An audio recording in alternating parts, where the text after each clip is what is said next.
Ngayong araw ay dadayuhin ko naman ang isa sa pinakasikat at dinarayong ramen on the street dito sa may Sukat, Parañaque. Kung saan sa harapan mo mismo lulutuin yung in-order mong ramen. At ang kagandahan pa nito, matagal nagtrabaho sa Japan yung may-ari at cook neto, kaya naman kuhang-kuha niya yung lasa na hinahanap mo sa ramen. Ngayon nandito tayo ngayon sa may kahabaan ng Dr. Arcadio Santos Avenue. So ayan mga barangay, dito nga sa may pwesto ng Rusi, may nespatan tayong pudripan mga barangay. Ramen on the street. Ayan o, ito yung tindahan niya ng ramen, tapos ito yung dining area niya. So pag nagsarado yung Rusi, tsaka naman siya pumapesto. So yun, tara mga barangay, samahan nyo ako alamin kung magkano yung ramen niya dito at ano pa yung mga produktong meron siya rito.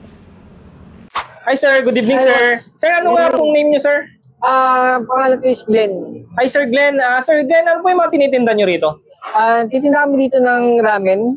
Authentic style na ramen at mga gyoza, iba-iba. Sir, magkano naman po yung pinakamura nyo rito? Pinakamura namin, actually nag-range na ramen namin 119 at saka 129. Sir, ano nga pong pangalan ng store nyo? Ang pangalan ng store namin is Kokyu Ramen. Kokyu Ramen. Ramen the street, you know? Sir, anong oras kayo nag-open dito, sir? Nag-open kami ng 7 PM hanggang 12 midnight or until supplies last. Sir, saan naman to located tong area nyo? Ay, yung pwesto nyo, sir? Located to dito along Sukat Road, 8252, Dr. Arcadio Santos Avenue. Malapit lang kami sa Pats. Pinaka-landmark namin is Rusi. Ay, ito ang Rusi. Yes po. So, ibig sabihin, pag sarado na yung Rusi, saka kayo nag-open? Yes po. So, yun, sir. Sir, ano yung pinaka-bestseller nyo rito? Okay, sir. To be honest, sir, lahat naman special, pero ang bestseller namin dito ngayon is Tantan Men sa Kurutong Kotsu. Sige, sir. Tikman ko nga po yung pinaka-bestseller nyo rito, sir. Isang order ako. Yes, sir. No problem. Sige, sir. Antayin ko yun, sir, ha? Okay po. So, yung mga barangay, nandito tayo ngayon sa may Dr. Arcadio Santos Avenue. So, dito nga lang yan sa may Rusi. So, pag nagsarado yung Rusi, siya naman nag-i-start yung dinarayong food tripan dito. Ito nga yung Kokyu Ramen. So, dito mga barangay, matitikman natin yung mga iba't ibang klaseng ramen. So, yun. Meron silang tantan men. Meron silang tantan men. Yan, 129 pesos lang to. So, meron din sila ritong puro tonkotsu ramen. So, yan, ito naman mga barangay, 129 pesos lang din to. So, meron din sila ritong tonkotsu ramen. Yan, tonkotsu shuyu ramen. So, yan, 119 pesos lang to. So, yan mga barangay, ito nga dinarayong food tripan dito. Biruin nyo, madalang tayo makakita ng ganitong on the street na nagtitinda ng ramen. At ang kagandahan pa dito mga barangay, yung lasa nito is from Japan pa kasi nag-work sa Japan yung may-ari at nagluluto nito mismo. So tara, samahan nyo akong tikman itong ramen na dinarayo rito sa may Sukat, Parañaque. So hindi na natin to patatagalin mga barangay, tikman na natin to. Siyempre mga barangay, sa Japan kasi ang ginagawa nila para sa pag tumitikim ng ramen, inuuna nila yung sabaw. So tara, tikman, ganun din ang gawin natin. So yan, tara mga barangay, tikman natin yung sabaw. You know?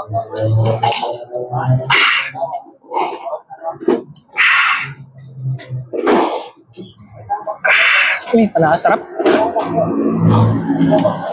Saktong-sakto, medyo maulan-ulan ngayon mga barangay. Ako, masarap mag-food trip ng mga ganito. So, ang ganda ng presentation nila mga barangay. Kahit nasabihin natin nasa street sila, so yung presentation nila ng pagkain is napakaganda. Napakaganda nila mag-serve ng ramen. So, yun hanggang sa noodles. Yan. So, tara mga barangay, hindi natin ito patatagalin. Tikman na natin. Yun Musok-usok pa.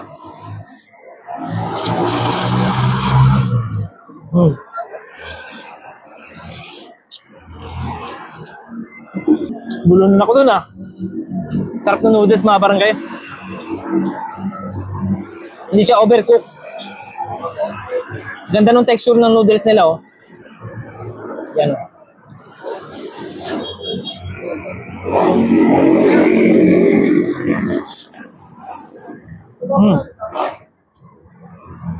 Ito. Yan mga barangay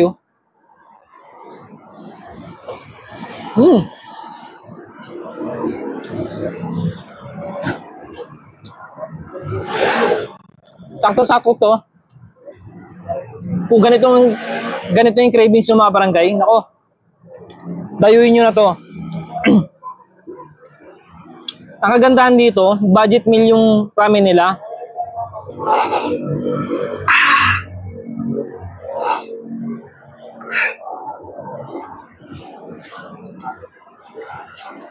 Yan o. Mukhang social pero budget meal. Here mag-chopstick.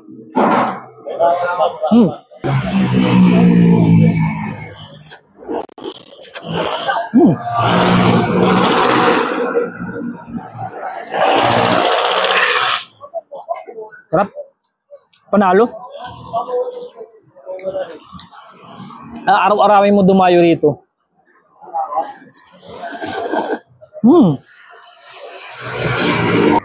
So yung mga barangay sa mga gustong dumayo rito, open nga pala to ng alas 7 ng gabi hanggang alas 12 ng madaling araw.